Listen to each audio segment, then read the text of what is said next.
श्रियकान्ताय कल्याणनिधये निधयेतिनाम् श्रीवेङ्कटनिवासाय श्रीनिवासाय मङ्गलम्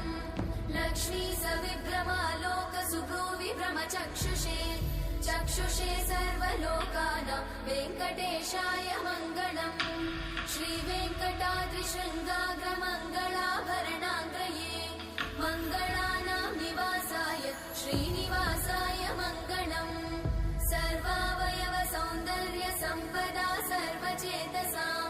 सदा सम्मोहनायास्तु वेङ्कटेशाय मङ्गलम्